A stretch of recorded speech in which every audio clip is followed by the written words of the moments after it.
present to you the spirit of truth, the spirit of victory, the spirit of God, the spirit of life, the spirit of black people, the spirit of the American.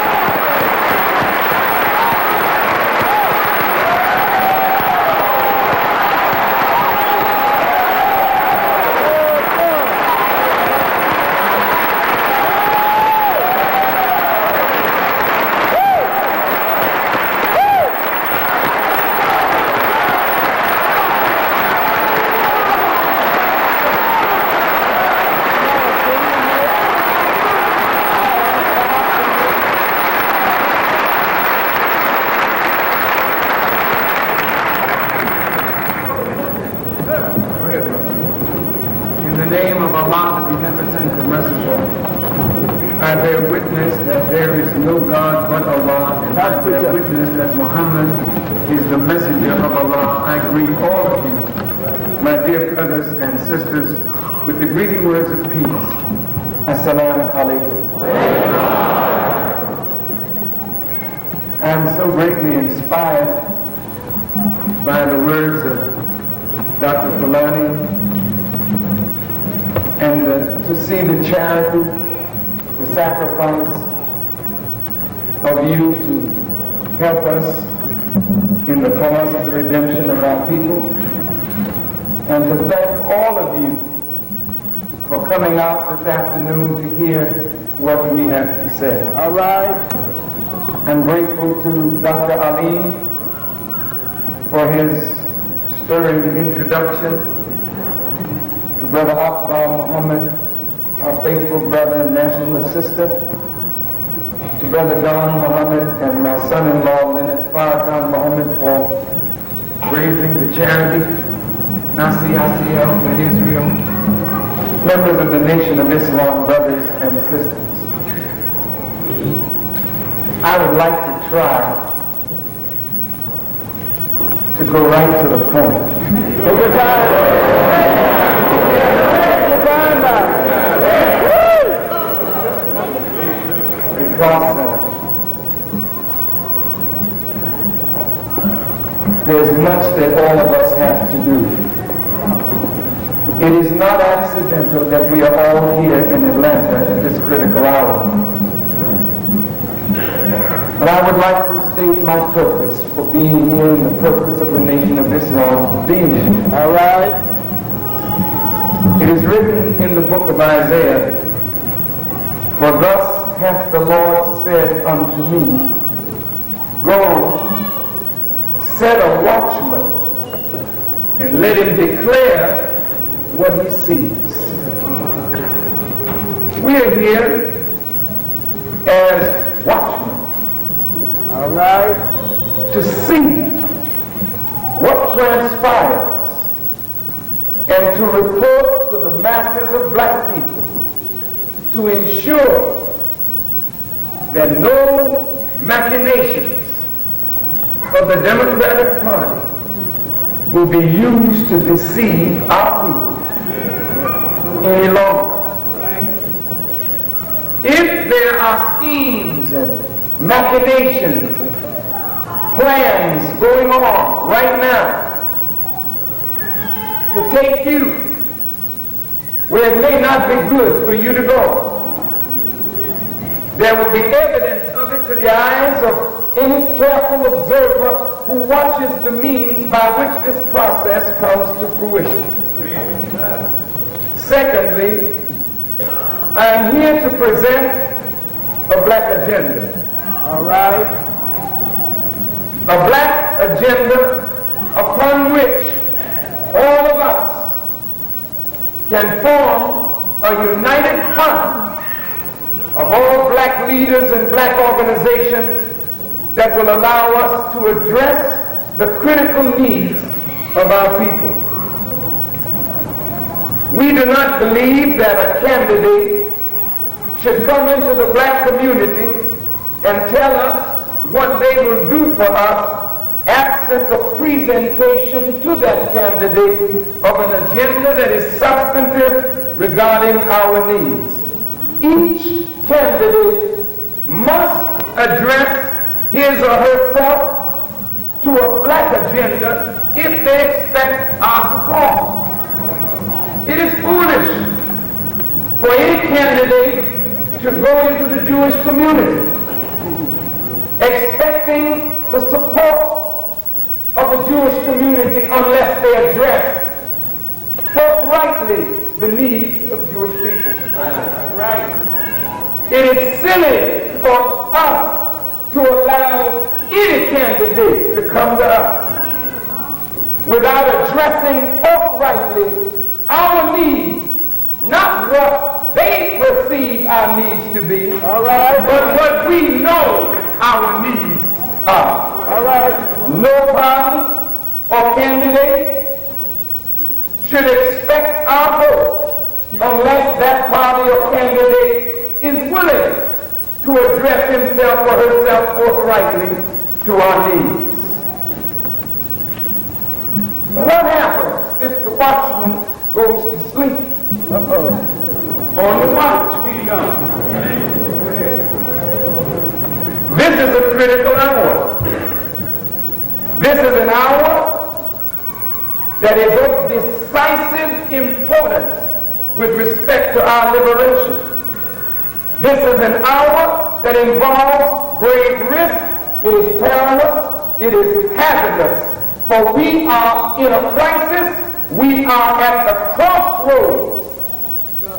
And we cannot allow anyone, friend or foe, to lull us to sleep in this critical hour. We've got to listen to the words that our leaders speak, and we have to plumb the depth of those words to see what they're really saying. The hope of our people was raised to great heights by the magnificent campaign of the Reverend Jackson. But when hope is dashed and gives way to despair, violence and death follow thereafter. For where there is hope, there is life. And where there is life, there is hope. The hope of our people is being gradually dashed with the disrespect tendered toward Reverend Jackson by the leaders of the Democratic Party. The theme of the NAACP convention was vote, be heard. 7 million or more people voted for Reverend Jackson. Will they be heard? Or are we now effectively disenfranchised? Let us briefly examine what is happening. Reverend Jackson, whether he wants to be or not, has become our champion. All right. He's there. He may not have wanted it. I believe he did. But he's our champion. In his campaign, Reverend Jackson and his strategists thought it best that he not be perceived as a black candidate, but that he should be perceived as a candidate who would address issues as they affect the broad masses of that which he called the rainbow. Therefore, Reverend Jackson purposely and skillfully avoided any issue that would portray him in a black light that might frighten away his potential white supporters. I do not believe that Reverend Jackson is today consciously, or that Reverend Jackson was during his campaign any less committed to the struggle of justice for his people, although to some his campaign may have given that impression. Reverend Jackson calculated that in going after the white vote, he would not lose his black base, and he calculated correctly. He went after the white vote, and overall he got 10% of the white vote, but 95% of the black vote. So whether he wants to be or not, Jesse is our champion. Now the Reverend Jackson has reached out as no black man in political history has ever done to be accepted as a part of mainstream America. He took up the plight of the farmers, the workers, the poor, the underprivileged, the jobless, the homeless, the victims of disease. He took up the plight of the Palestinians, the plight of the people of Central America, and the plight of our brothers and sisters in South Africa. He took up the issue of drugs, trade, and education. My God. Reverend Jackson represented a new vision. He inspired his Democratic rivals with new vision. He ran a magnificent campaign against tremendous odds. His brilliant mind crystallized the issues, and his growing political acumen allowed him to avoid the many traps and pitfalls, only to come to this point, to be overlooked, insulted, locked out from the very process he has fought so desperately to be a part of. According to a New York Times editorial, the snub of Reverend Jackson and the selection of Senator Lloyd Benson were both calculated. To calculate something means it's carefully thought out a plan, or it's made suitable or fit for a specific purpose. What was the calculation that led to Dukakis taking Lloyd Benson, a Texas senator, for his vice presidential running mate?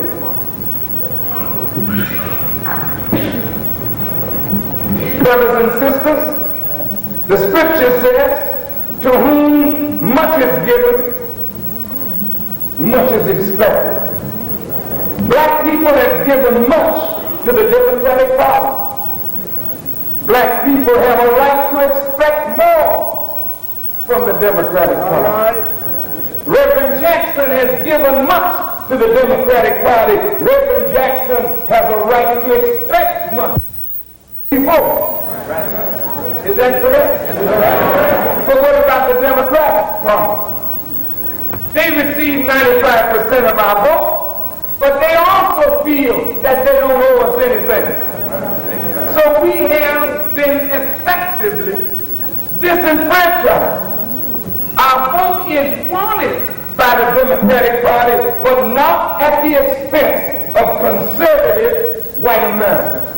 It is clear to everyone in this room that America is growing increasingly more conservative.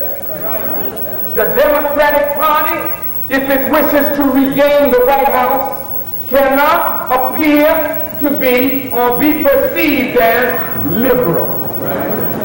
It cannot appear to acquiesce to the growing strength of the black electorate. It cannot appear to pay too much honor to Reverend Jackson and his constituency, lest it alienate further middle conservative white America, which it desperately needs to win the November election. So in a calculated move, Mr. Dukakis and his advisors chose a conservative Southern senator to balance his northern liberal image.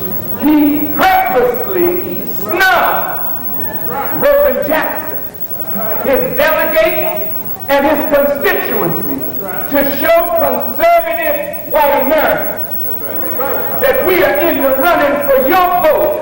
We believe we already got the black vote in our history.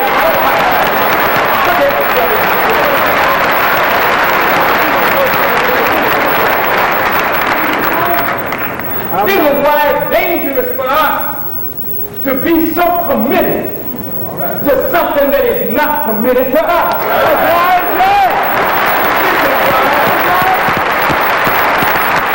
This is why we have to keep our eyes open and listen carefully to Reverend Jackson, more so now than ever before. Because if the Reverend says to us, we got nothing. That deed planks that I introduced, most of them were turned down. But don't worry. 4 more years from now. Don't worry. In November, you know what we've suffered from the Republicans, whether we've been snubbed or not. We don't have any other alternative. Don't tell that lie. We got another alternative. All right, what is it?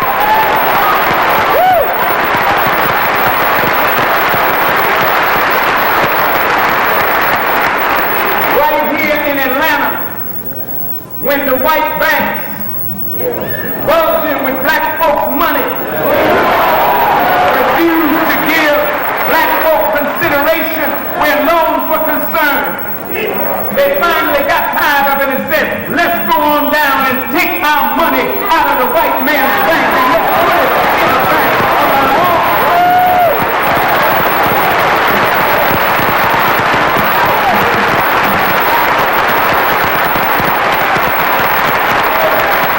All right. You have no right to support something that you have given so much to and get so little from. You have no right to continue to support it simply because you feel you suffered under Mr. Bush. And maybe you might do better under Mr. Dukakis. Who said so?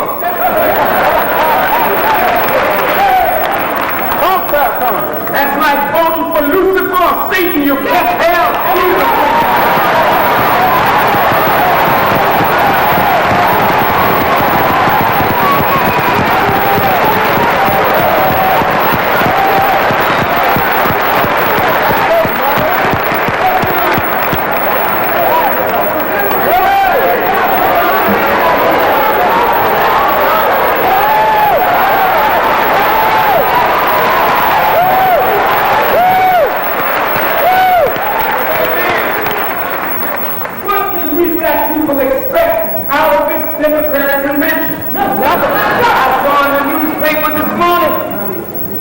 We've got to find a way to accommodate Reverend Jackson and pacify his constituents. There it is. There it is.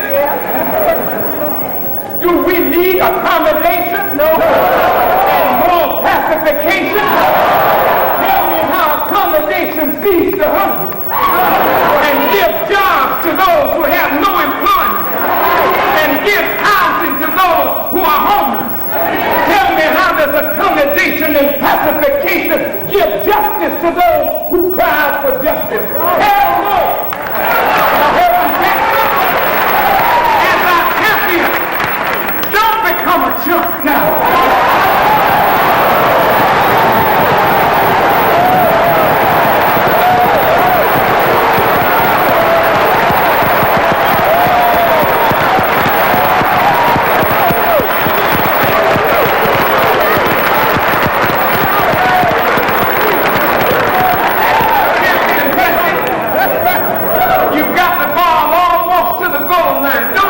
Don't fumble it now.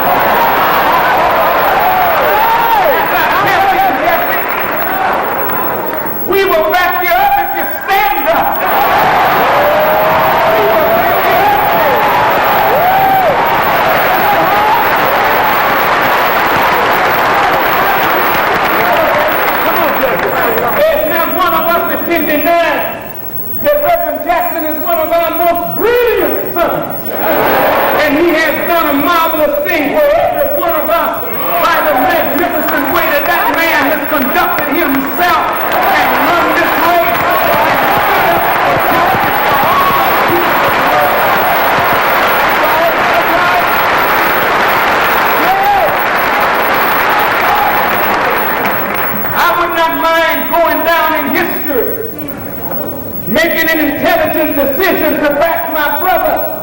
If my brother is bold enough, if my brother is courageous enough, if my brother loves his black self and his people and their suffering enough to stand up now, when it comes, don't pump out.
Is in a bind. He's in a bind because he's gone so far. And he does not wish to leave the Democratic Party and become a champion of a third party that would give justice where that party denied it. Those black political figures and business persons that are surrounding Reverend Jackson and have invested in his campaign would lose personally if he were to vote the party. My Lord. What should we expect? The Reverend Ben Hooks said that we have to vote. Listen, we can't sit this one out.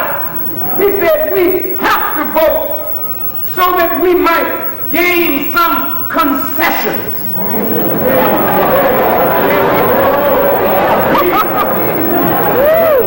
A concession is to yield a right or privilege. Can the condition of the masses of black people, can the condition of Native Americans and Hispanics, can the condition of the poor be ameliorated or corrected with some concession?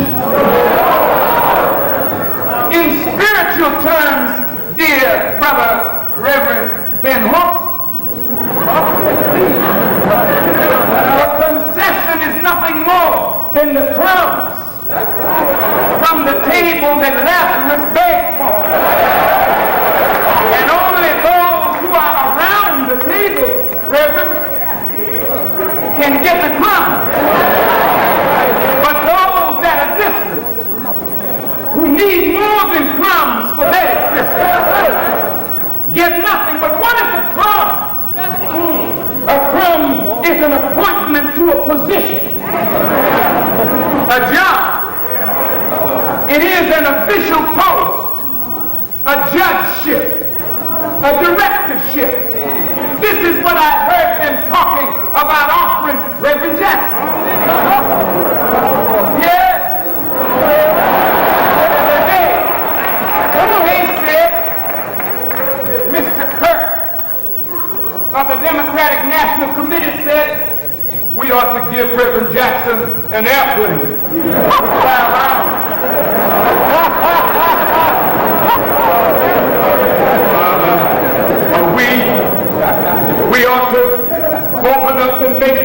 a part of this campaign. That means somebody gets a payday for a few more months. That's not what Jesse ran as hard as he ran to get. That's not what he wants.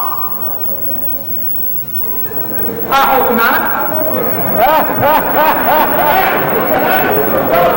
I'm not trying to give the impression, brothers and sisters, that a judgeship, a high post in the cabinet, that a directorship of this agency or that is meaningless. I'm not trying to say that. But when we compare appointments to posts which expand a black middle class, when you compare that with the suffering of the masses of our people, then that appointment is meaningless. We don't need appointments. We need a permanent solution. We need, in Jesse's words, a new agenda. We need a black agenda. We need to uproot a slave mentality. It hurt me, yet it illuminated things to me to hear my brother, whom I deeply love. There ain't no surface love I have for him. It's a deep love. And I don't just love him because of anything personal. It ain't personal. We haven't talked in years. It's nothing personal. But when I see a man doing good for the people that I love, I got to love him and try to protect him that he may continue to keep on doing good. But it hurt me to hear my brother say, in the hurt of being rejected, if I go out and pick more voters, and if I bail more voters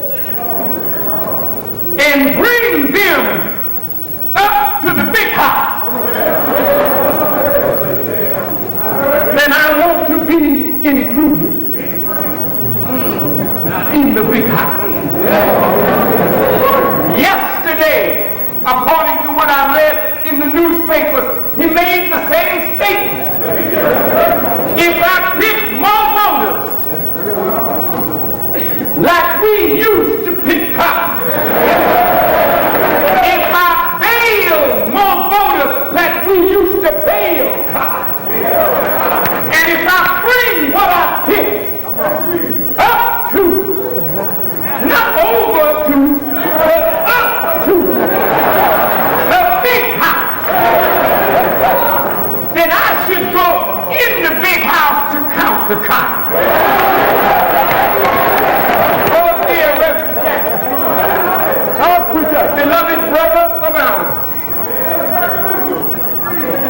it hurt me to hear you in your head refer to the plantation, because that's not what this is all about. This ain't all about gathering niggas and delivering niggas to the big house so you can sit down in the big house with a slave master and a plantation.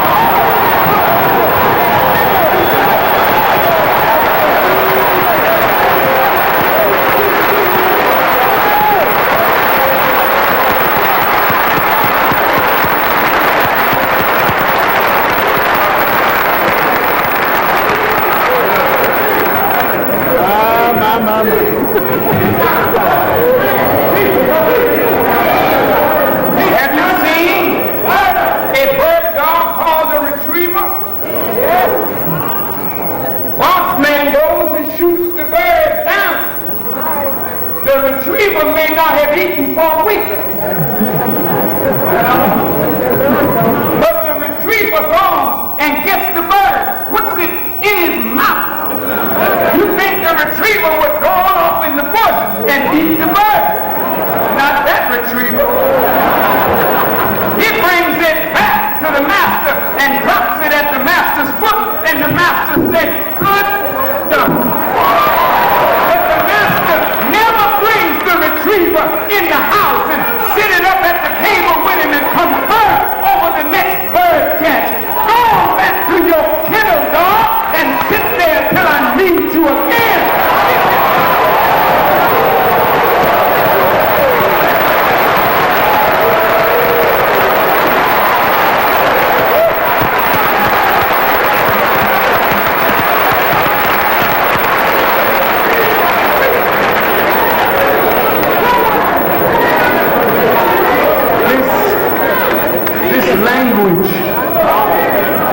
This language betrays an attitude, a state of mind that must be uprooted in our leadership if this class of leaders will ever be meaningful in our quest for total liberation. A slave mentality that causes the leadership to seek nearness to the slave master rather than stand up for justice for the people makes that leadership unfit to take the people to liberation.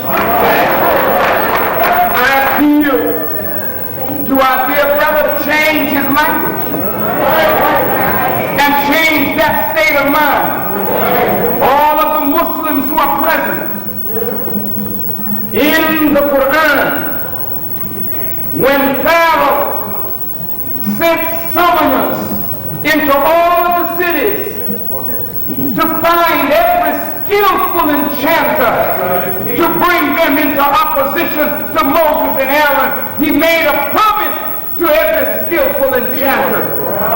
He promised them two things. Number one, wealth. And number two, nearness to Pharaoh. Is this what our black leadership wants? Reverend Hook said, we want access. Access to what? Access to power? That you may liberate your people? Or you want access to the big house? So you can sit down with white folks and have dinner and discuss the ramifications of black suffrage. And you can come back to the black community like a big nigger and say, the poor people, I just left the White House.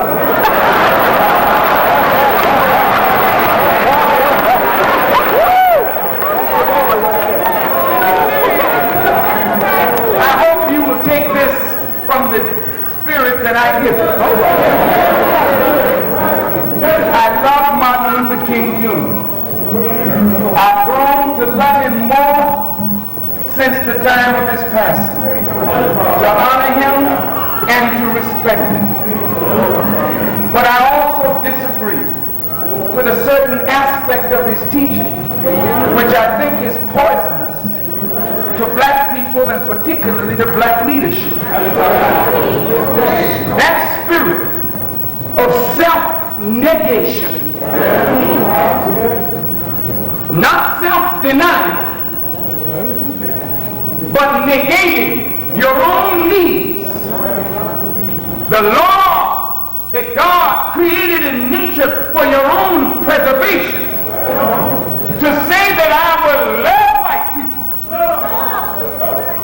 though they hate me, till I wear them down with love to make them change. That I will suffer peacefully. I'm only telling you the philosophy that is dangerous when a black leader who is brilliant gets to the door of the victory. And then this thing inside tells him to negate himself and the suffering of his people just to be accepted by his enemies. That's dangerous. And this is why you can produce in Atlanta a brilliant son of Dr. Martin Luther King in Andy Young Jr. He's a brilliant disciple He's built Atlanta into a wonderful city, but have done nothing to change the condition.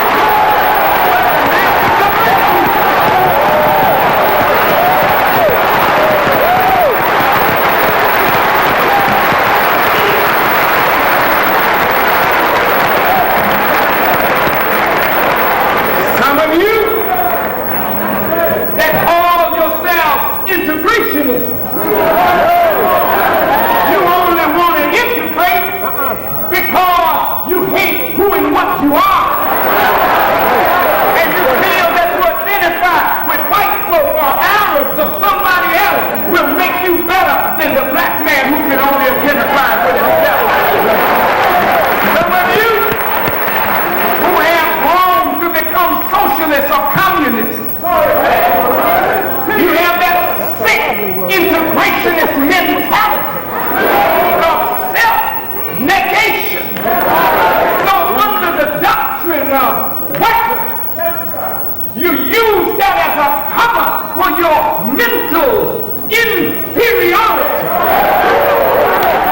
And you call yourself a progressive. Listen, some of you in religion, you're so filled with hatred that you will accept Islam and then become an elder rather than be yourself. You will accept other doctrines and become something different because you have no root in yourself. Yet you stand up and talk about how much you love Jesus.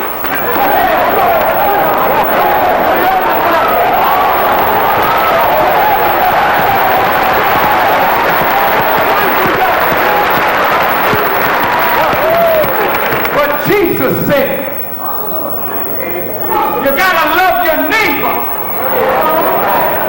as you love yourself. If you don't love yourself, you can't love your neighbor. That's why I appreciated what Dr. Lenora Falani said. I'm a black woman. Oh, I love it. I'm proud to be who and what I am. And because I'm true to myself, then I can be true to Hispanics and Native Americans and Caucasians and other people because I am rooted in myself. And unless you come from a nationalist, Pan-Africanist perspective, your Christianity ain't worth a damn.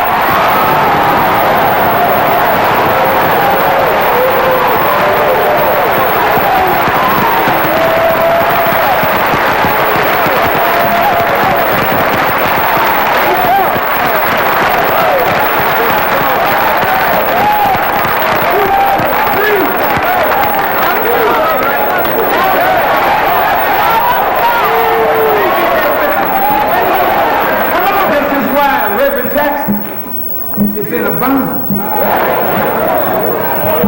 because his own brilliance has brought him to the door of greatness. History will already record it. But I'm concerned that my brother go down in history as a liberating champion, not only of the black people from whom he comes, but of all of the oppressed people. But he cannot do that until he's committed first and rooted first in himself.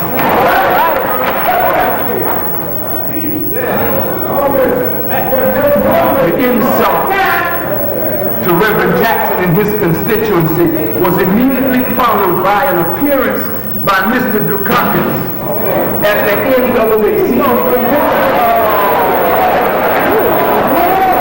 That was also calculated. I'm going to smack your leader.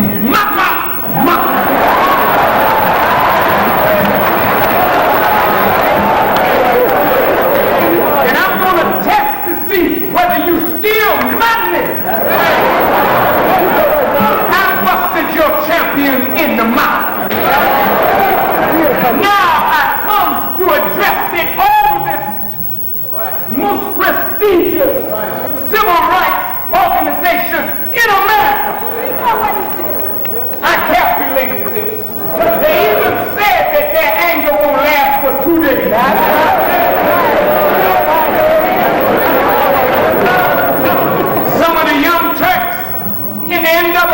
street had their placards up. Some old ladies had their placards up. But the Reverend told them, put your placards down. Made them look like they were angels. Think about that. Now, Reverend Jackson is my brother. And all of us have benefited from his magnificence. That's right. I would have. I've disinvited you, Collins. Disinvited Vincent and said, until you apologize for your insult to my brother and your insult to us, you cannot stand here and speak to this man.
So he couldn't even be a friend to his own brother. You see, I was given a book last night. Jesus plus Judas equals crucifixion.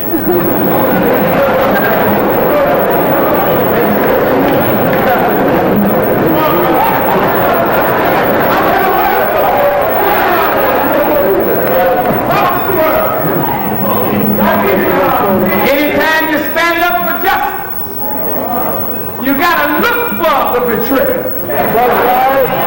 The one who will sell you out for 30 pieces of silver. And in today's monetary situation, they might do it for 5.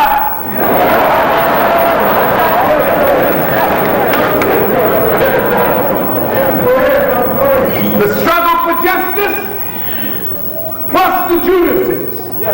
And you got to watch Judas. Judas always proclaims a noble motive. I remember when Judas saw Jesus getting his foot anointed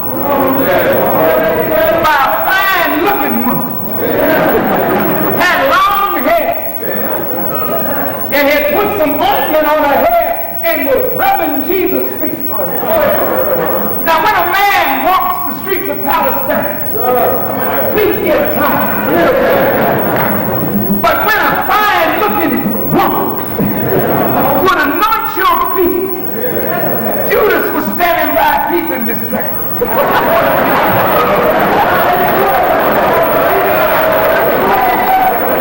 And Judas, here comes the Reverend Al Sharpton.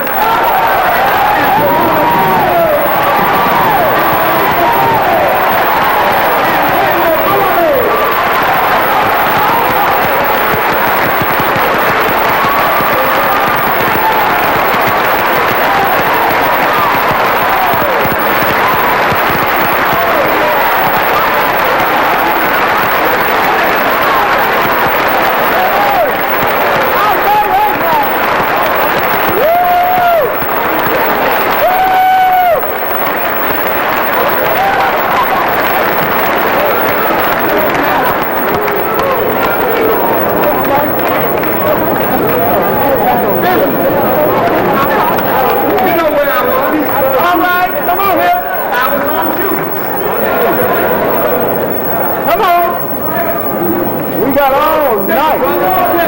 Y'all got a few more minutes?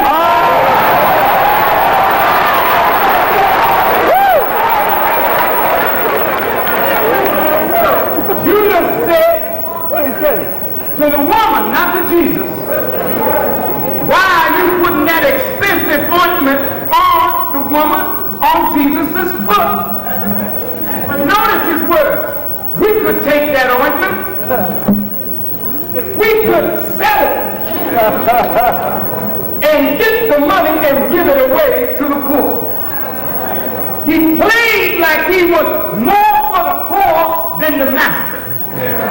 But he was really jealous and envious of the master and the affection that the woman was showing to the master. See, brothers, sisters, whenever you want something that your brother has, and you envy your brother for what he has, you do strange things to undermine your brother. That's right. We got to be bigger than the cheap disease of envy. We are not envious of Reverend Jackson. Love casteth out envy as well as fear. But Jesse is in a terrible condition now because he's in the valley of decision. He has got to decide whether he's going to stand for the hurt of them 7 million that voted for him, or whether he will give in to the powers that be for a few crumbs. That's why we come to this point that we got to have a black agenda. An agenda is a thing to be acted upon, a thing to be done. The purpose of a black agenda is to set forth what must be done by and on behalf of 30 million descendants of slaves here in America. Black people are entitled to know the intentions and the capability of America concerning the time and what must be done about the condition of black people. We have to examine America's resources to see whether she will commit her resources to correct our condition. Does America have the plans? Will she plan good for us? And does she have the will to carry out whatever she may plan? We have to calculate based on history. That's right. What America is going to do. And if America will not do it, then we can't depend on her. We have to have a black agenda that we must act on. That's right. Do you understand what I'm saying? There has got to be an answer to the 432-year-old problem presented by millions of black people living in America, formerly held as servitude slaves, and now, believe it or not, in the position of free slaves. We desire to make it known that we will no longer permit the election or the appointment of black government officials to be deemed one and the same with correcting our overall condition. Whether we fill many positions or none, our history, presence, and condition mandates recognition and a response by the government of the United States of America to our expressed wants and needs. We do not seek to impose a black agenda on America. However, we will not have a white agenda imposed on us any longer.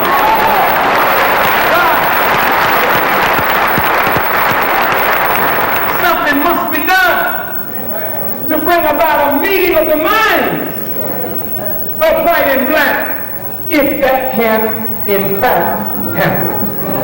Now, what is our agenda? All right, tell us. What must be done by us, for us, and what must be done by the government of the United States, and what must a candidate commit himself to where black people are concerned? Are you ready to go down this road with me? Come on here. We cannot know what must be done until we know what it is that we need. Listen. We need and we want freedom. That's right. We want a full and a complete freedom. We want justice. We want equal justice under the law. And we want justice applied equally, regardless of creed or class or color. We want equality. We want equality in society with the best in civilized society. We want equality of opportunity. Now listen to these three words. Full and complete freedom, equal justice, and equality. These three are the essentials of life.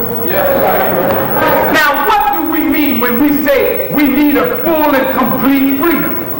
There's nobody in this room that can deny that we are not fully nor completely free. Will you agree? Everybody who agrees that we are not fully and completely free, raise your hand. Is that everybody? It is.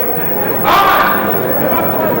Now, listen, I want you to follow this carefully. Now, when we say a full freedom, we do not mean the freedom to seek a job.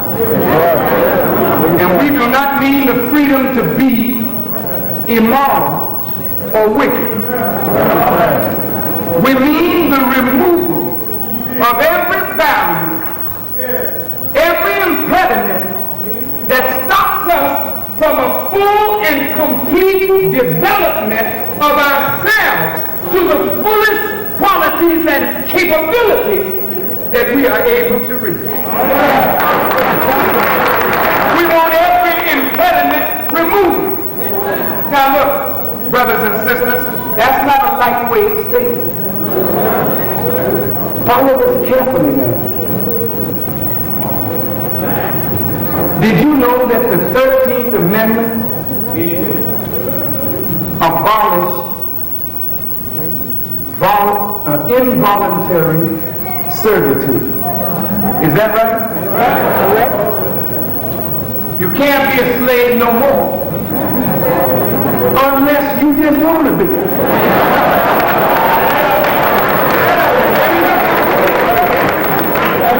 Now these crafty folks already knew that they had robbed us of the knowledge of self, which is the basis of self-development. You take away a man's name, his language, his culture, his history, his God, his religion, and you turn him inside out and deprive him of the human right to know, and then you say, we set you free.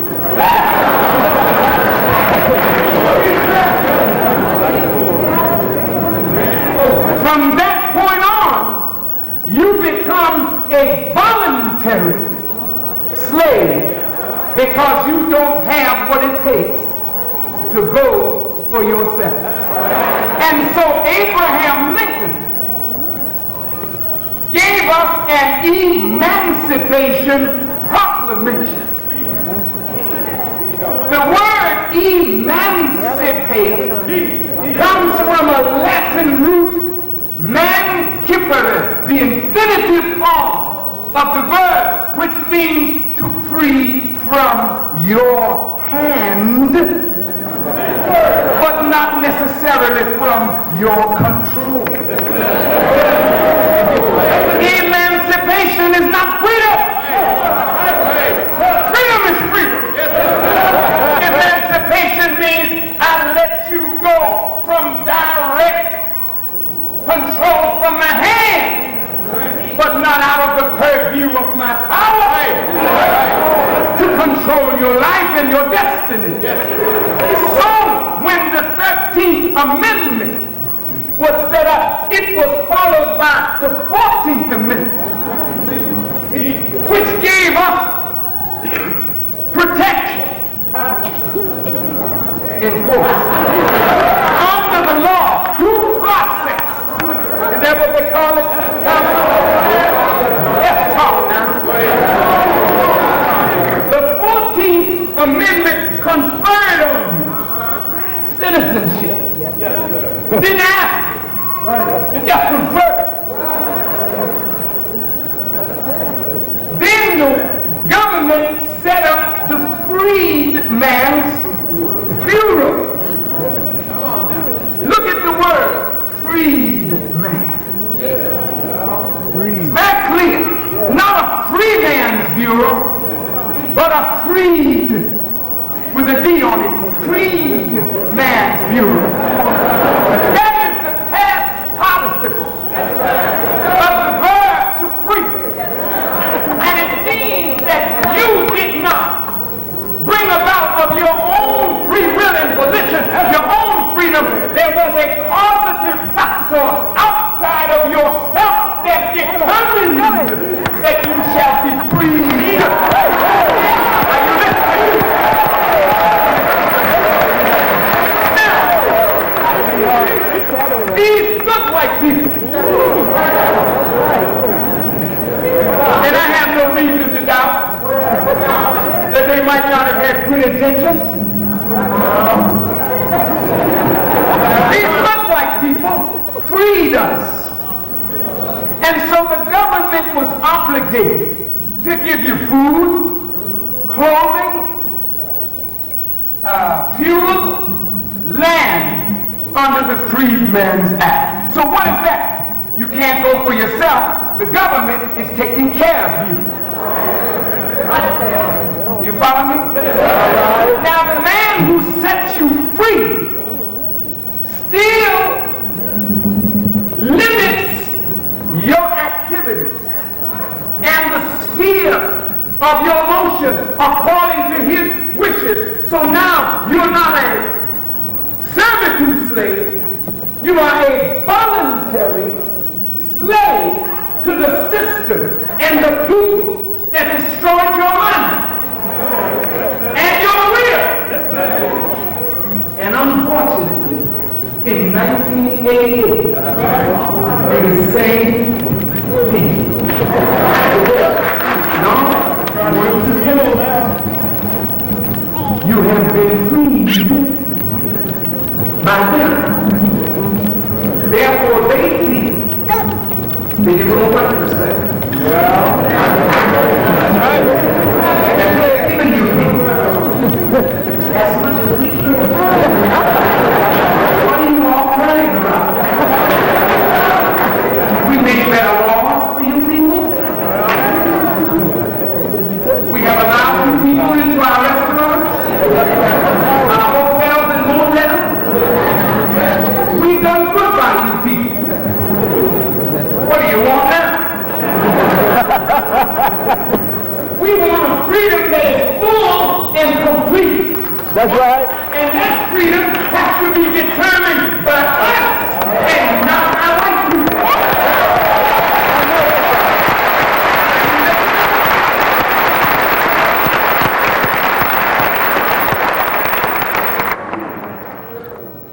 Oh, no. The Freedman's Bureau.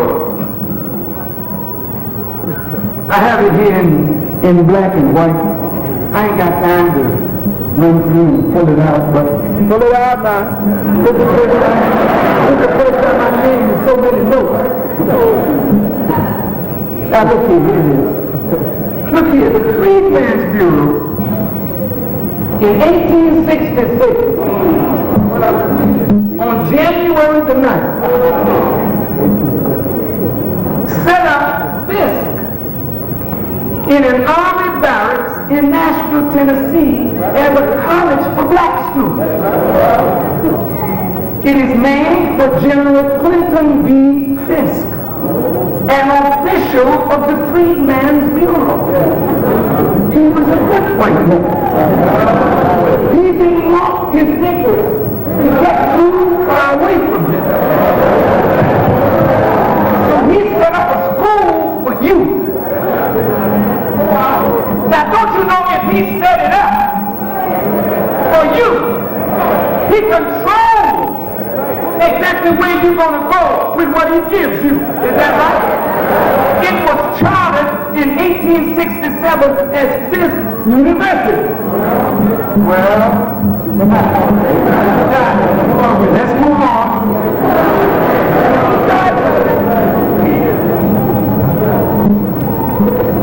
In 1867, Augusta Institute, a college for black students, is founded in Augusta, Georgia, in the basement of the Springfield Baptist Church, not in the sanctuary, but in the basement.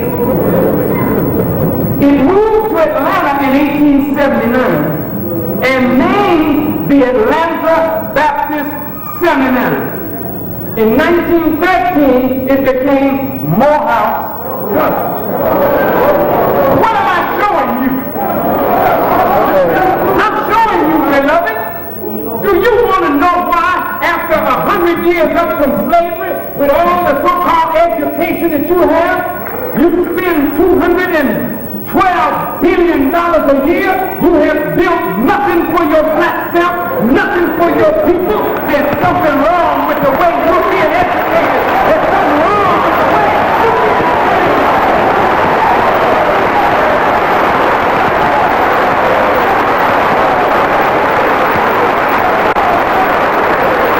Your education don't serve black people. Your education makes you a better servant of the same good white folks. And set up your college and your university. And let me tell you something, to teach you about God. And then hang him what? To teach you about Jesus. And then hang him what? Is to tie you spiritually, mentally, psychologically to your slave masters and their children in a way that you will never be able to redeem yourself.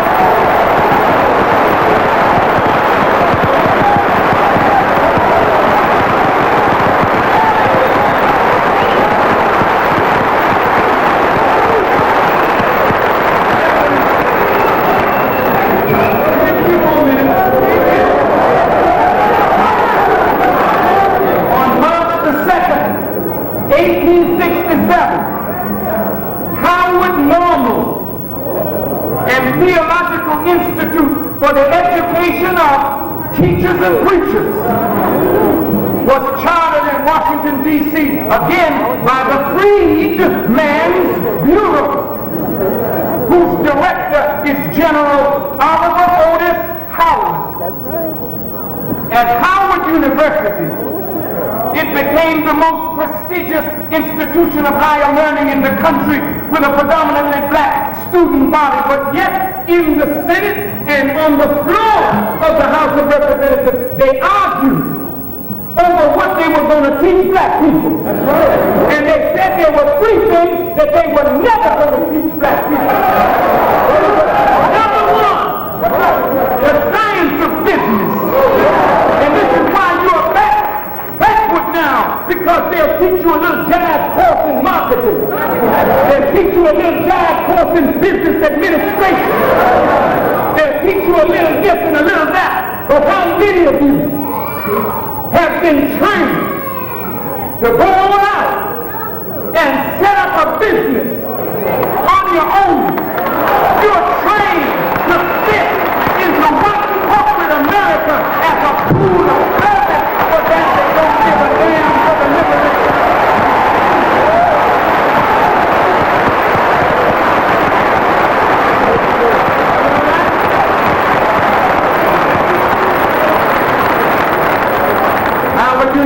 they said they would never teach black people the science of warfare. Don't you know, when you know business and build business, you got to have the science of war to secure what you build.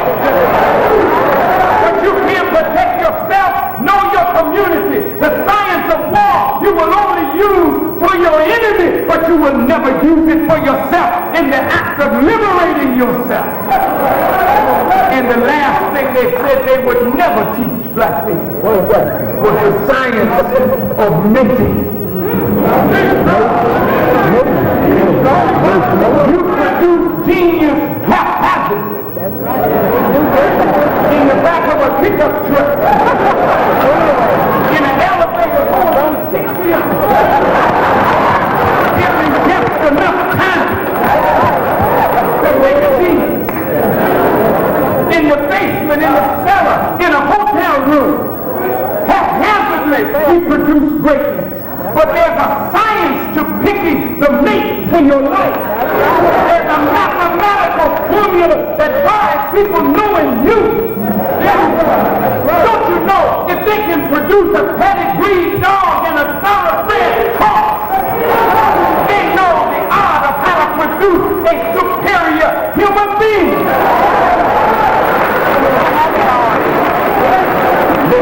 And so,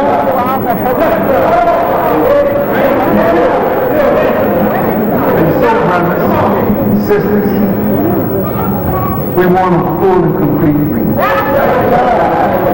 And the only way we can have a full and complete freedom is if the whole educational system in America is uprooted and revamped. Hold on now.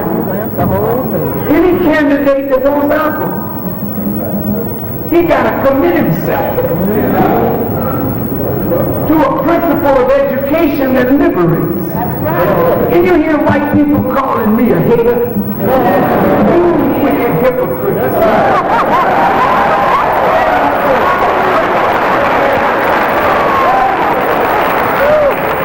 When you write Farrakhan the bigot, Farrakhan the hater, Farrakhan the anti-Semite,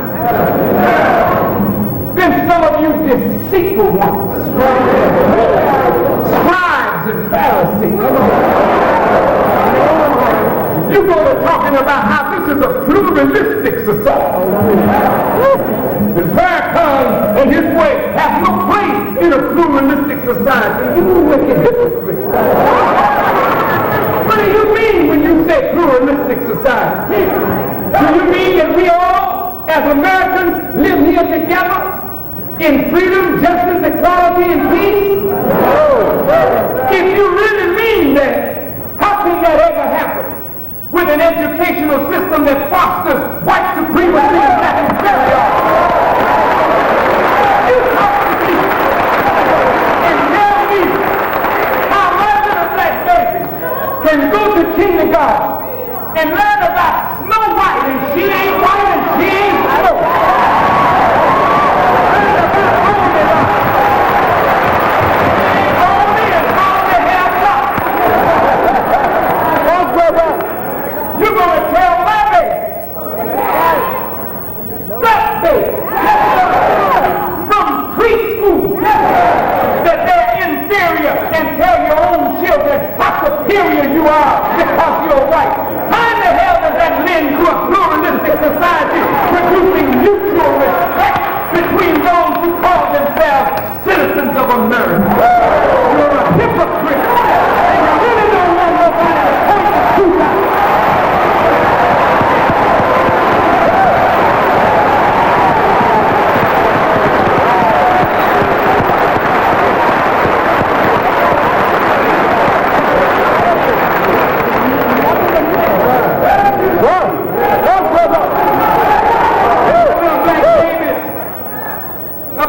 About change and about spot. How is that giving children a healthy respect for the human beings that make up what you call America? The Reverend Jackson said, America's not a blanket. pieces, but they're not sewed together. How the hell can it be a quilt when it's in pieces? It don't become a quilt until there's a philosophy and a doctrine and a law and institutions that bring people together and make them harmonize with one another. You don't have that in America yet. The reason Reverend Jackson has not been asked to be vice president has a lot to do not with his qualifications. You white folk are qualified and you got the country in the hell of a mess that it's in.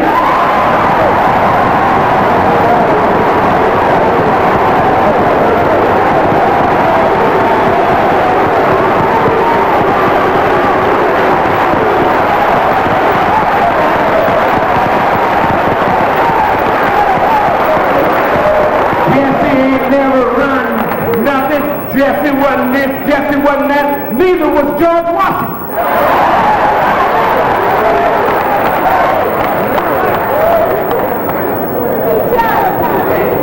We don't want Jesse there because he's a heartbeat away from the presidency. And you know how you all get fighting with a little drop here and a little tornado there and a little stress here. But the Congress might have a heart attack. And then the whole country would drop dead. A black man would be sworn in as the next president.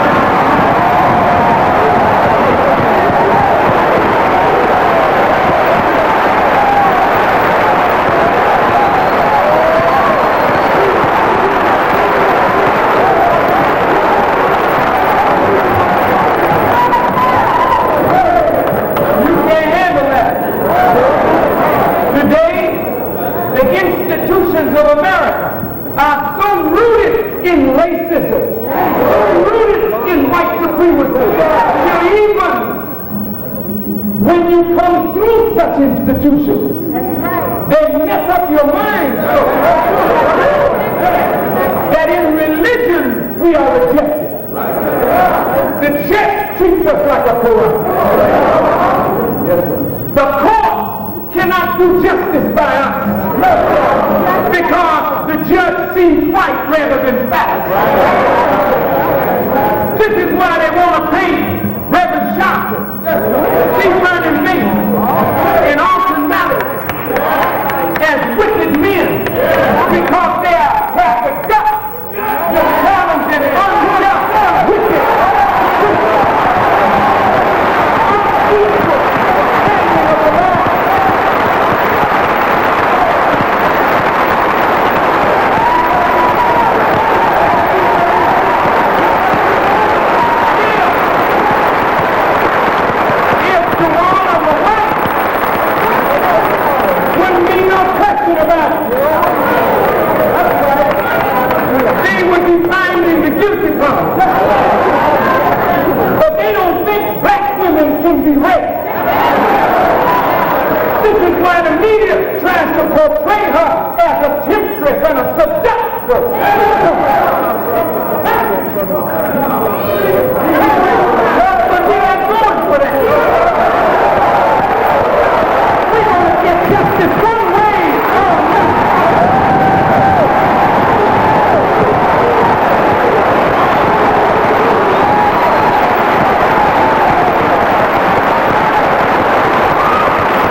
Because that's the only way they'll get justice. But I serve notice on America. You see, I believe in the Old Testament. And I believe in the New Testament. And I believe in the Holy Quran. You see, the Bible tells you an eye for an eye, a tooth for a tooth, and a life for a life. While justice is still in your hands, give a justice. Because there's a time coming when we will find the raper and we will deliver justice.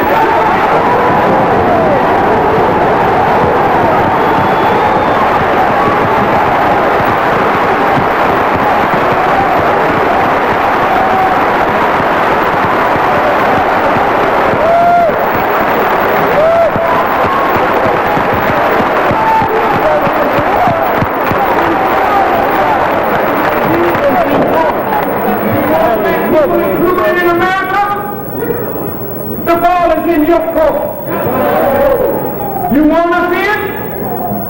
Here's what you got to do. You got to set aside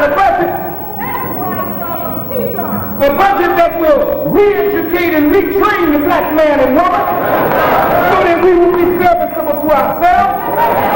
You got to retrain your own people so that you can kill the mind of a serpent that has been allowed to grow in your own people's mind with a weak doctrine of white supremacy. You can't live on this earth in peace when we outnumber you 11 to 1.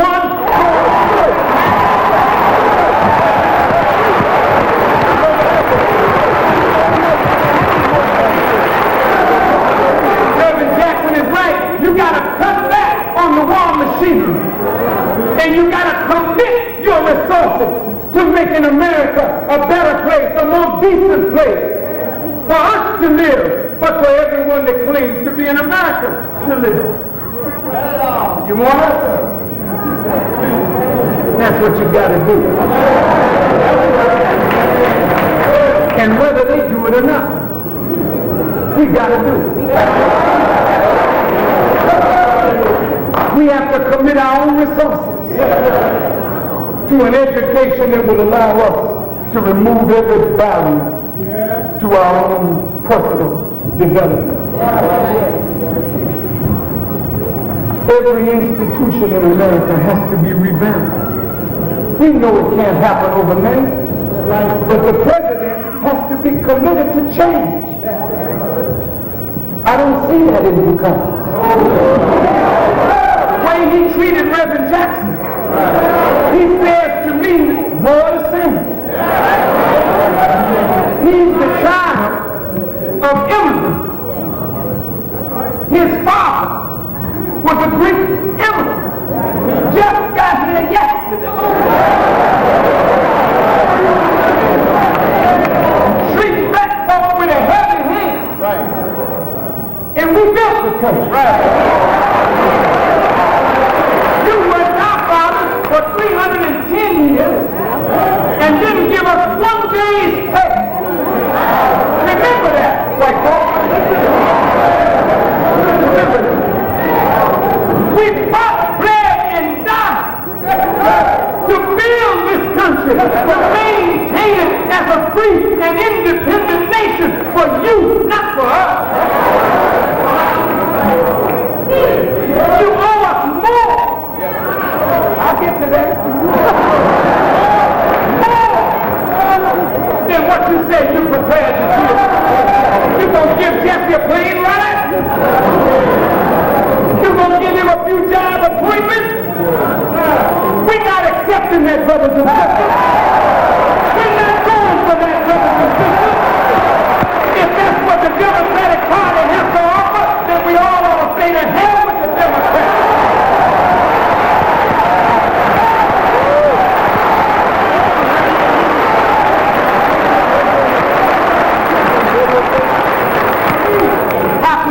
Joyous over any liberty if we don't have justice. You cannot even apply the law equally because of a racist mind that is filled with the disease of white supremacy. You can't give us justice under your law. The government wants to trust the states. But when slavery was abolished,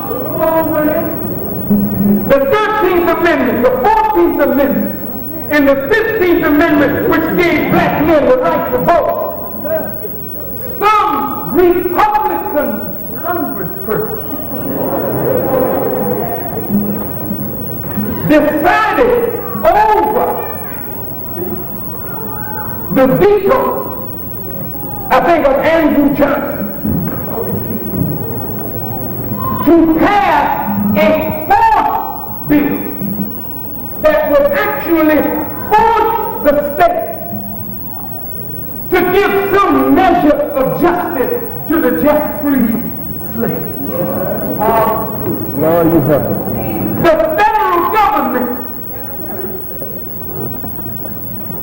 actually sent federal marshals, federal officers, to ensure that the freed slaves would not be terrorized by the newly emerging white folks in the South who lost the war and now were taking out their frustration on black people. The federal government put them out of the union. That's right. Denied them representation until they ratified the 14th Amendment. This is what a government that is committed to justice can do. Well, what do we need to Congress for? What do we need Bush for? Look, man.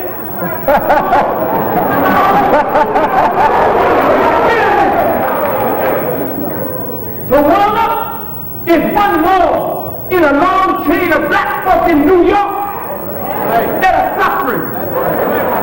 In Pennsylvania, in Virginia, in Illinois. What does the government have to say about that?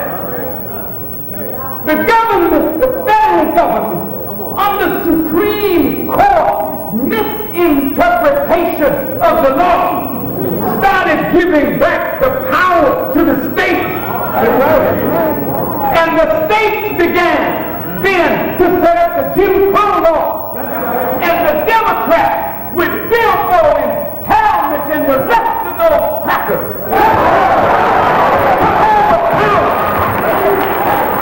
you were the Democrat then. You were loyal Republicans in your early days because the Republican Party was the party of Lincoln, the man who, quote unquote, freed y'all.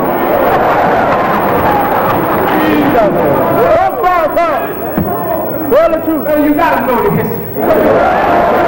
You gotta know what government is capable of doing if they have the will to do it.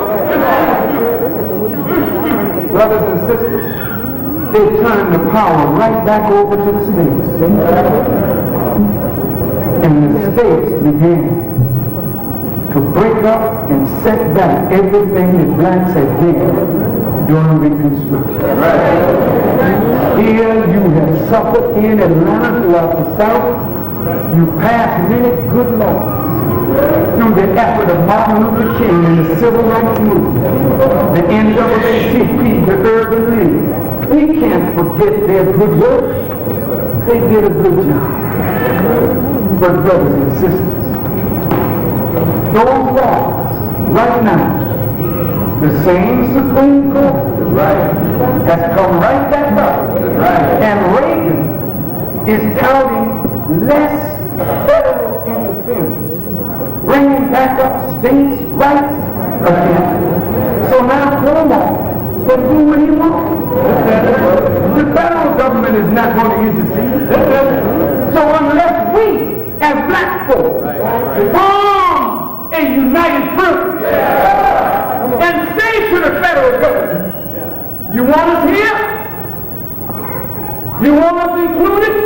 Then the federal government should intercede on our behalf to see that black men and women tried in the white courts get justice in accordance with the law of the land. The federal government should should intercede to stop police brutality and mob attacks on black people. If the Dukakis don't have the will, what the hell right do we have to vote for him? Why should we let him come to us and not put to him a solid black agenda? You want us here? We want equal employment opportunities now. Don't tell me this about tomorrow. Now. You said you created so many millions of jobs. Evidently they work for us. Your jobless rate went down to 5.3%. Our jobless rate is at the same or going higher. You want us here? You want us to stay? You want us to be loyal? We want job opportunities now. We don't believe that after giving America 433 years of our sweat and our blood and our labor, that black folks should have to wait once a month for welfare checks. We don't believe that we should have to subsist on relief, on charity, or live in poor housing. Well, what do you propose? Here's what we propose. This got to be a black agenda for us. How many years did we work for nothing? How many lives have we lost? How many black leaders has the federal government undermined, destroyed, lied on to deprive us of leadership? What is it worth? The Germans are paying reparations to Israel for what they did to 6 million Jews. The government of America has entertained the thought and is now looking at it seriously of giving reparations to the Japanese Americans whose property they confiscate and put in concentration camps for the duration of the war. Now, the Japanese have demanded reparations, and the government of the United States has agreed that it is a just thing to do. But what about us? What about 30 million of us who are the descendants of slaves?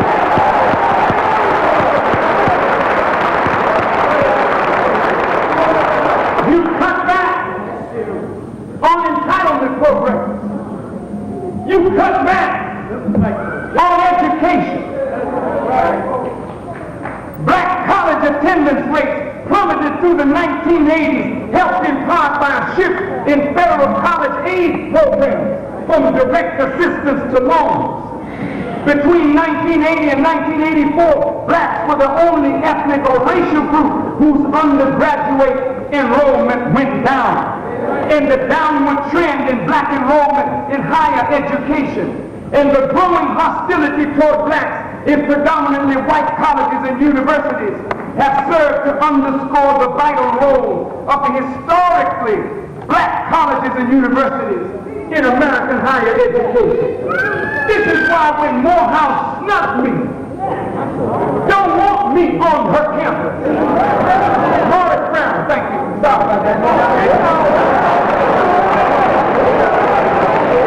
Morris Brown went to court and said that my appearance on her campus would do irrevocable harm and damage and make it nearly impossible for her to raise funds.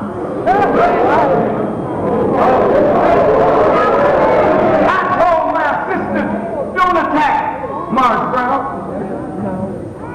I don't want to be seen as one who attacks black institutions because it's all we got. We need to make it better, but it's all we got. But look how sick they are. These are the ones training your little black babies.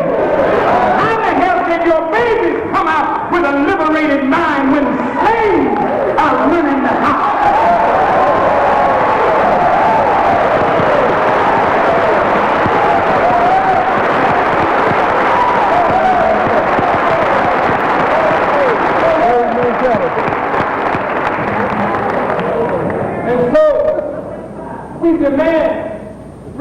generation. You want us to stay here? We can't live like this. We can educate our babies. You give us the descendants of slaves what you owe us, and the wages you kept back by fraud. We send our own babies to college. We don't need no damn entitlement program. Give us the wages that we're entitled to. Give us the reparations we're entitled to. Why don't black leaders stand up and say, let's get reparations? What's wrong with the black congressmen and the black leadership that we don't all get together and say to Washington, you gotta give it up. And if you don't give it up, here's what we want. Talking about a black agenda here.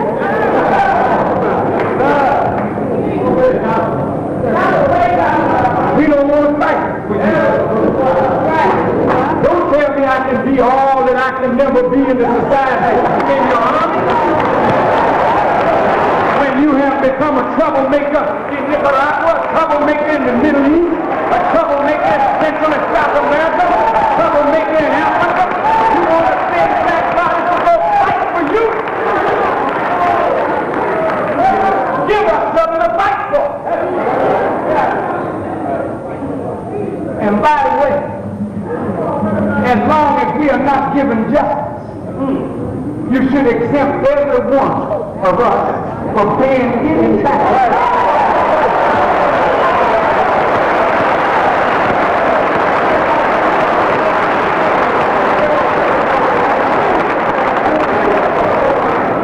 Your own history said that taxation without representation is tyranny. We don't have one black senator. That's a shame. We don't have any government for us. We don't have any independent thinkers on your joint chiefs of staff. You got these hand-picked niggers. But who will be in your session talking about security and say, wait a minute, speak up for the black man and for the black woman. The black agenda means we got to set a new relationship with our people. I'm not against Jews. I'm not anti-Semitic. I just hate the old relationship. I don't want my mama cleaning your mama's food. I don't want to see black women as domestic. That ain't no relationship. I don't want to come up as a singer and then you book me and get all the money and I get nothing for my own platform. I don't want that kind of relationship. We got to have a new relationship based upon equity and justice. Don't talk about no inclusion. We talk about power sharing. Right. Huh? That's not big house sharing. Let's go. We got to have a new relationship. That's what the leadership should be talking about. We're not your slaves anymore. Our time of servitude to you is up. And that's why Reverend Jackson, if he's not careful, he will never be successful because your actions must correspond to the time. Your actions can be judged improperly. Elijah Muhammad said, if you want to speak well, you got to have verb and subject agreement. If you're speaking in the present, then your verb, your action, should also be in the present. Here you are, you in the present tense, and you performing an activity that belongs to your slave past. And that's why nobody respects you. Bunch of handkerchief head Negroes here in Atlanta, Cadillac Drive, coat wearing, diamond ring wearing, Mercedes Benz drive. You wanna ride?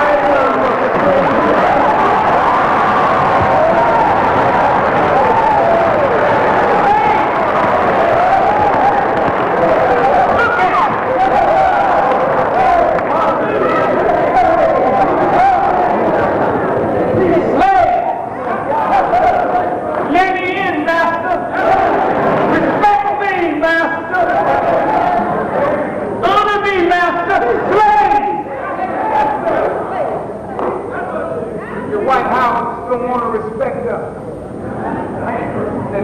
build a house about it?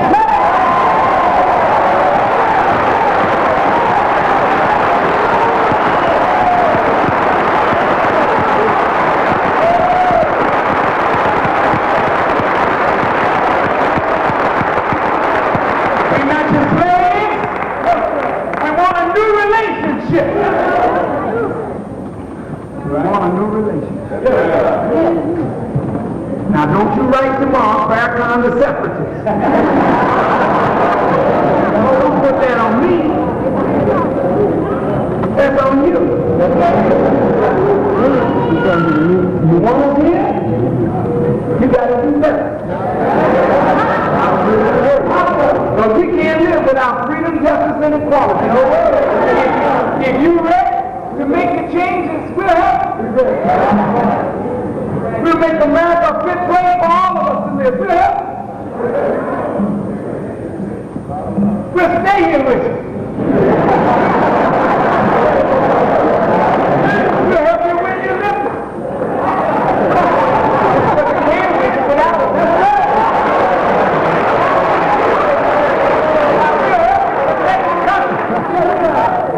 If you make us part of it. But the burden is not on us. The burden is on you. But now, in our calculations, we have to calculate the white man's will to do this. Historically, he ain't never willed to do nothing that gives him any degree of benefit. See how he hollered over affirmative action? Ain't nothing more affirmative than the action that we just described. That's right. But if you holler, let us do it. Pharaoh, we're not going to be a slave no more. There's something brewing in black people. And we're not going to take this madness no more. It would be better for all of us to be dead. Go down in history as a nation that committed suicide, rather than continue to live under the burden of white supremacy, black inferiority, and injustice. So either you do right by us, we'll do right by you. If you don't do right by us, then we are obligated to do right by ourselves.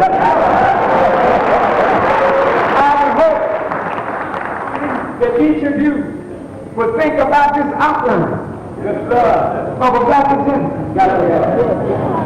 I would hope that each and every one of you, particularly the leaders, will take the outline and let's fill it out.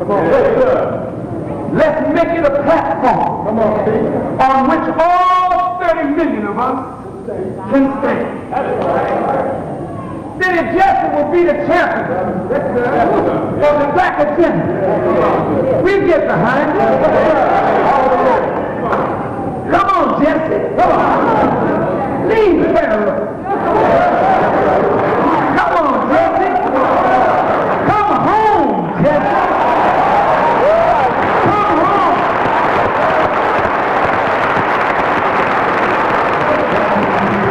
But Dr. Fulani said, if Jesse don't come home, she already recognizes the value of the third party. So if she would embrace the black agenda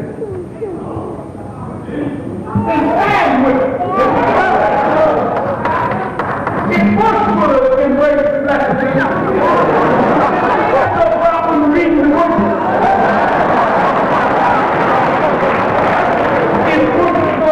Stand on the black agenda. I ain't got no problem with the Congress. If the Congress will commit himself to the change necessary to let black folks be free, folks got to provide the people. And you know what?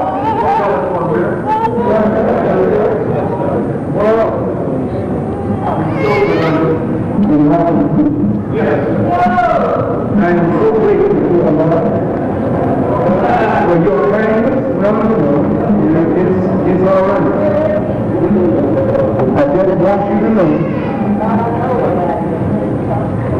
throughout time, support schools that mess up our children's money.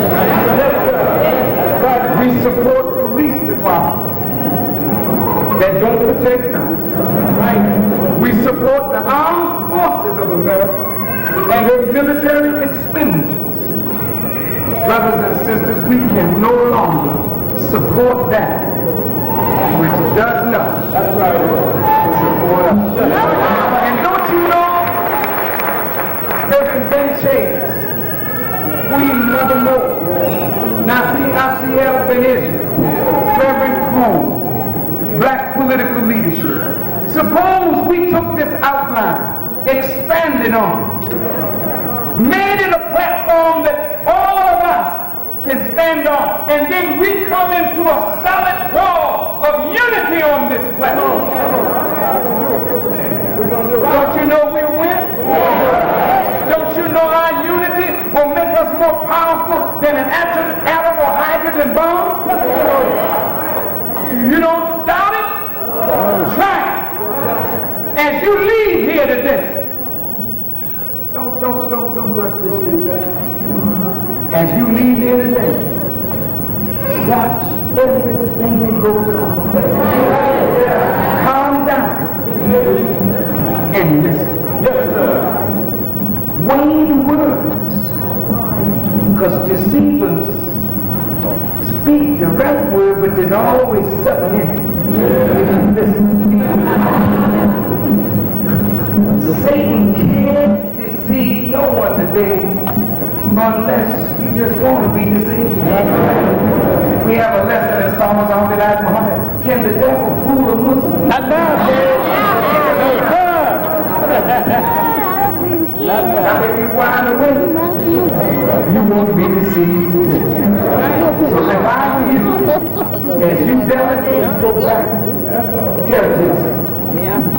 Don't bow, Jesse. Don't bow.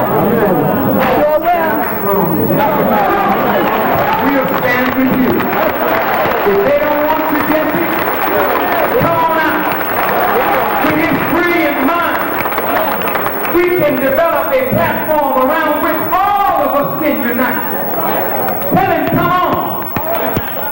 This sister, Lenore Fulani, who is championing a third party, she got it. Yes, sir. Actually, she has it, but she's a black woman. Yes, sir. And the black woman has been carrying out as men. Too long, brother.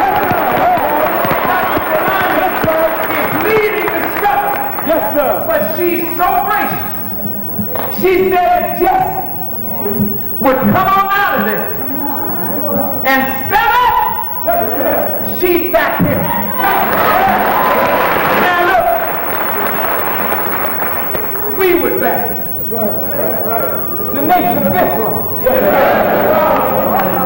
He may want to kiss an AIDS patient before he shake hands with me. Because I got a disease, evidently, that is bad for Negro preachers and politicians. But if my mother can go to Alabama and embrace Governor Wallace, a man that lynched black people, and I've never lynched nobody. I only go about my business telling the truth, whether they like it or not. It seems to me that the Reverend, the good Reverend, should want to reach out to his brother, who with my life and the lives of the FOI put our lives on the line to protect his life today. Don't turn your back on black people, Jesse. Come back home. This convention is going to be over in a few days. They're going to put your name in nomination and then strike it down. And then we'll be able to say, see how far we've come.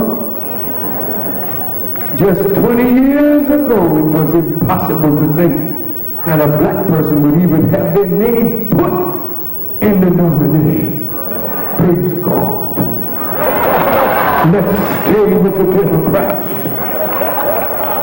Anybody come out talking that? Tell them why. What are we going to get for it? What did they commit themselves to? And is it in writing? Are we in the budget? And let's back up and let these white folks play their game with each other. That's their thing. And let us develop our own agenda. And if they don't want us, we should have sense enough to warn each other. Dr. Fulani, come on up here, sister. Strong black woman. Stand up for a woman that's standing up for us, black man and woman.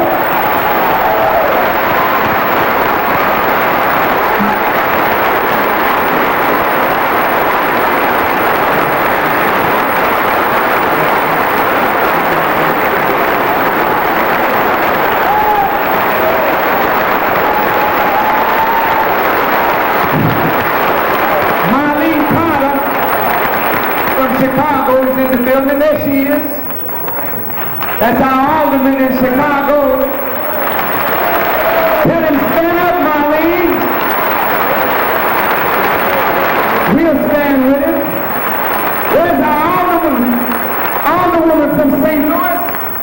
Betty Thompson. There she is. Tell him, stand up, Betty. We'll stand with him. We'll stand with him. If he stands up, will we back him all the way?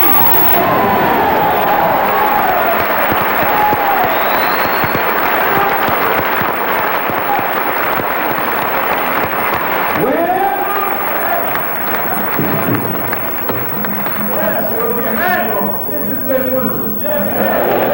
Thank you, Anna. Thank you, dear Reverend Sweet audience. Queen Mother, blessed mother of our struggle, for she's been in the struggle as long as 3 or 4 of us have been alive up here. And God just keeps her strong. Mom is 90 years old, and stand up, Queen Mom. Let's hear for Queen Mother more.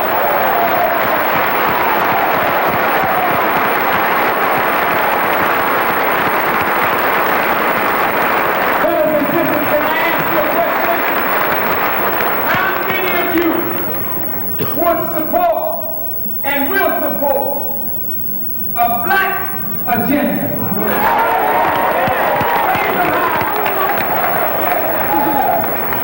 Thank you. I want to ask you one more question.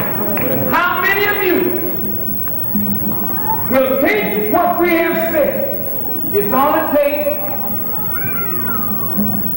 and let us meet the leadership and develop it so it is our agenda, and then we stand on it as a united front? How many of you are in favor of a united front of all black leaders and organizations standing on a black agenda? Would you raise your hand?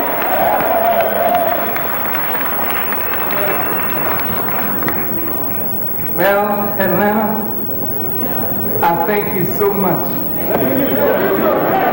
I have sweat myself into a new day.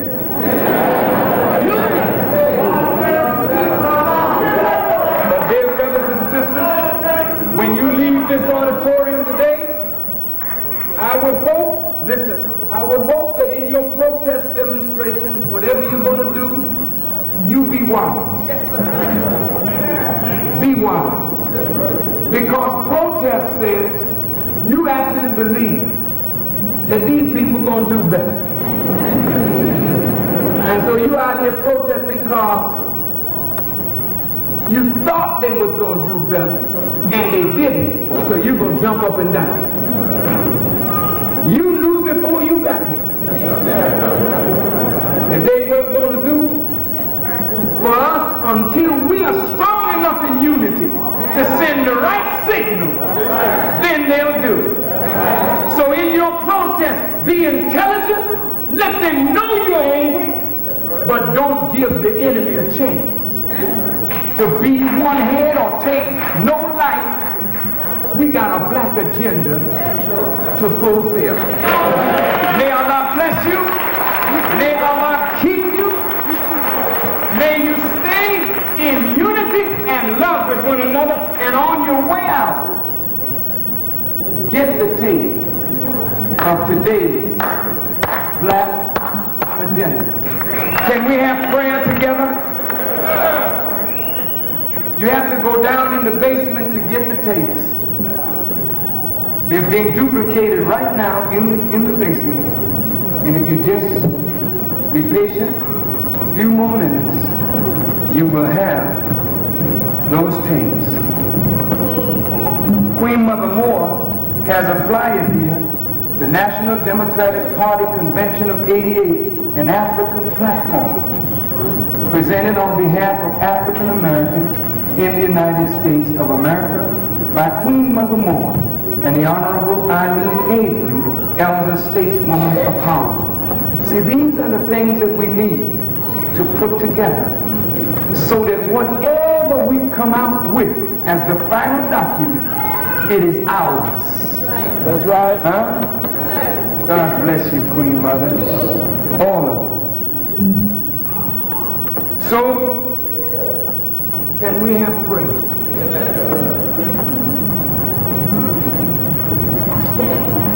Where's Abel Mabel? Where's Mabel Thomas? Come on up here.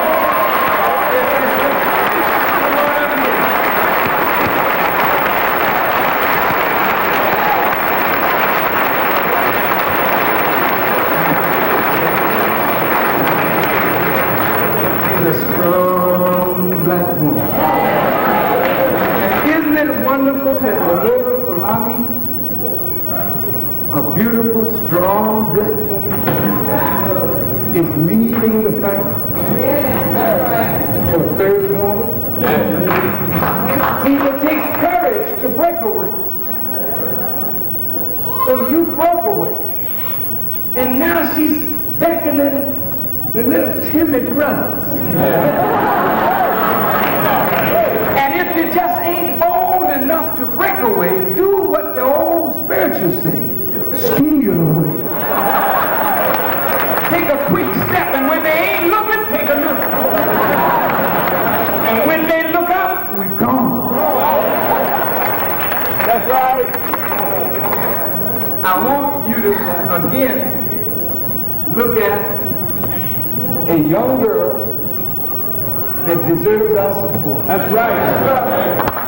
When I learned that Tawana, I literally cried.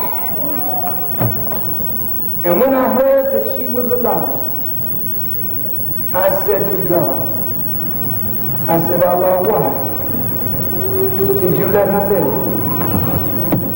to remember the nightmare when she suffered? I said, Allah, she may never be able to relate well to a man again in life because of this. But I'm not the best knower. In fact, I only know what God permits me to know, and that's a little. But when I laid eyes on Tawana, that's when I knew that God had a purpose for her suffering, her ordeal, and He allowed her to live so that she could become a symbol of something so much bigger than Tawana. She's a beautiful girl, a highly intelligent girl, who suffered and for nearly 30 days could not walk or more. But now look at her.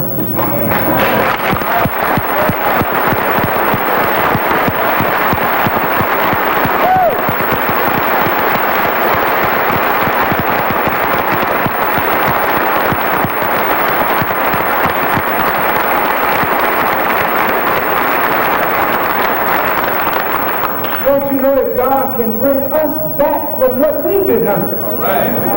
you know he's able to bring her back. And look at her mom, who stood so strongly by her side.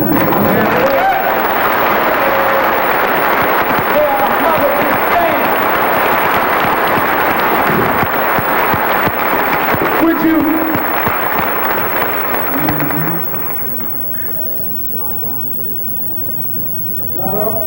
Let's hear Al. Come on, Al.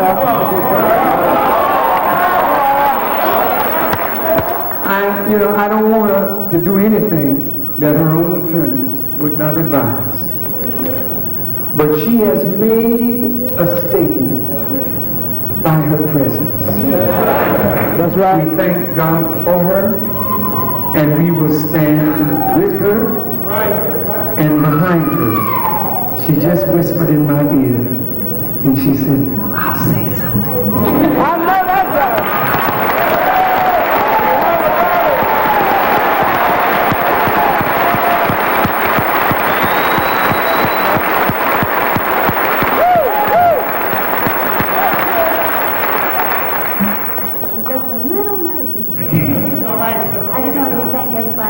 Coming out and standing by me.